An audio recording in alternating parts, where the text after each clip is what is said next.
mean, I don't think anybody in Hollywood would let me make a movie.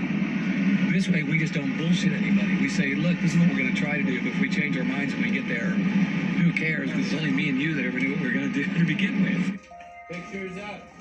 The oxygen is weak, and there aren't any fucking... Wayne had always talked about making a movie, so I wasn't surprised when he asked me to help him make a science fiction story about a psychotic Santa Claus in outer space.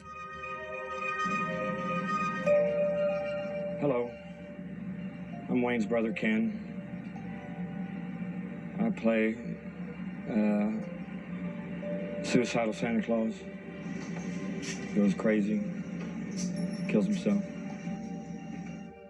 Wayne and I gathered a cast and crew of family members and friends, and in 2001, we began filming his unscripted movie called Christmas on Mars, starring the Flaming Lips.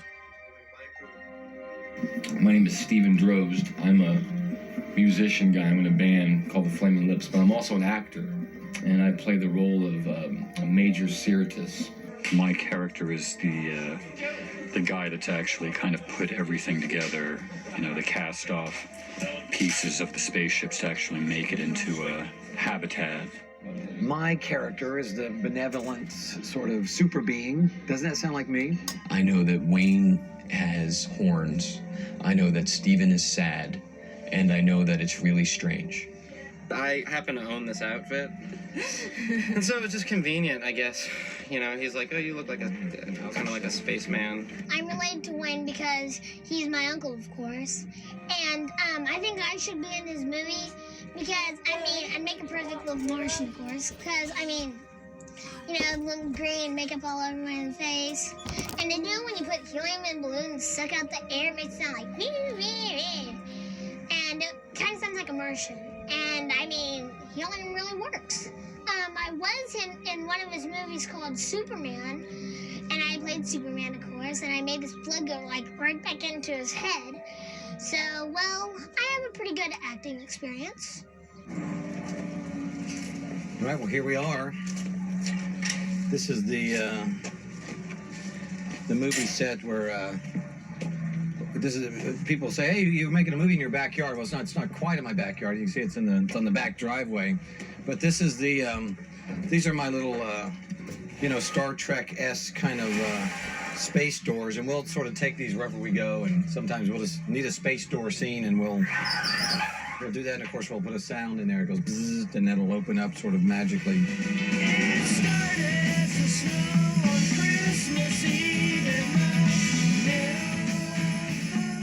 Well, this thing was underground at a gas station here in Oklahoma City, and it was full of gas, and they dug them up because, unfortunately, they're made out of fiberglass. But that's good for me because they've been sitting over in some field for 20 years, and I went over there and asked a guy if he'd be interested in helping me take it to my house because I'm making a movie. And instead of him laughing at me and saying, get out of here, crazy person, he said, oh, that sounds interesting. So he put it on the back of his truck one day, and he followed me over here, and here it sits, and I painted it all up, and I cut the ends out of it. And when you actually stand inside of it, it really does kind of feel like an expensive, well-made, you know, movie scene space station. And that'll be some kind of space device, you know, with you put some lights in there or something. I haven't figured out yet how I'm going to get rid of it once the movie's made. All right, now, Dennis, can you hold the baby a little bit more up? Maybe see if you can come directly from the front. Damon, is that you doing that line? Yeah. This scene is supposed to represent the decay of Steven's character's mind. Steven has the Santa suit, and he's just walking with the alien. They're getting ready to go over and rehearse the big Christmas pageant. But on the way, his psychosis gets to another stage of severity. You know, everything's sort of decaying around him. Steven with Martian, take 3.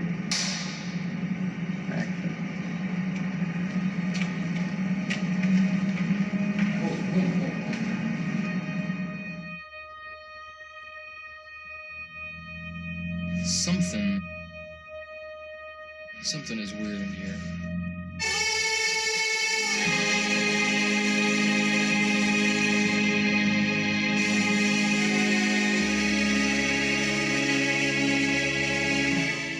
It has been difficult to sort of get an idea of what the story is actually about.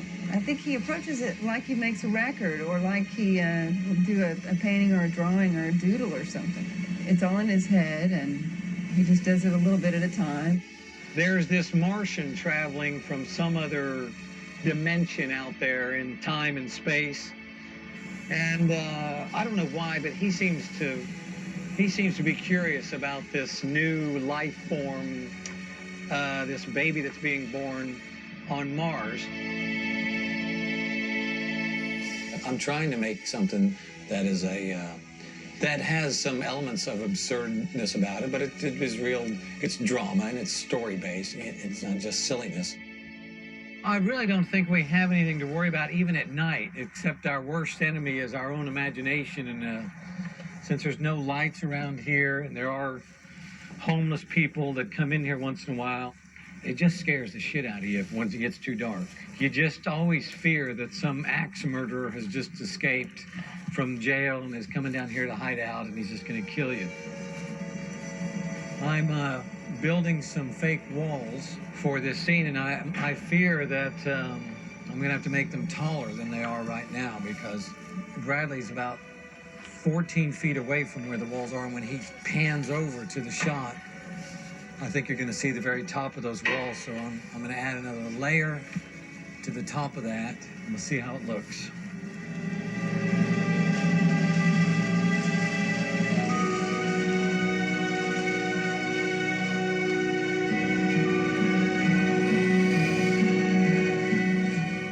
Not only are you getting your dialogue right before you're supposed to say it, so you're supposed to have this stuff memorized. And then once you get to the point where it's actually memorized, you're supposed to emote. You're supposed to have some emotional current that's supposed to go with the words. So when you're just getting this stuff right before you shoot it, it's tough. I'm guessing that if it seems like everyone thinks that my acting is good enough or interesting enough to carry it in some ways, I think he will write in maybe a little bit more of me trying to resolve things within my own mind. I don't know. This is just something I kind of thought of. But I think he was waiting to see if my acting was interesting enough to waste the time and the film and the actual movie time on me. I don't know. I mean, we had to seriously wonder. Less than 4 months ago, it was like, let's say we shoot some of this movie and Steven dies. We thought about that, you know. Would we keep making the movie if he died? Would there even be a reason? And so, well, we're not really sure if our lead actor is really going to be alive, you know, for the filming. That's it. Why don't you get somebody else? I mean, it'd just be a smart move to get somebody else. And they would be right, you know. But in our case, it's sort of like, oh, I just think it's more interesting that it's Steven because he's Steven and he is a great actor, and it's just a better story. And so, one way or the other, we'd have a great story. Even if he died, we'd have a story, and if he lives, we'll have a movie. Go ahead, sir. You were going to ask a question?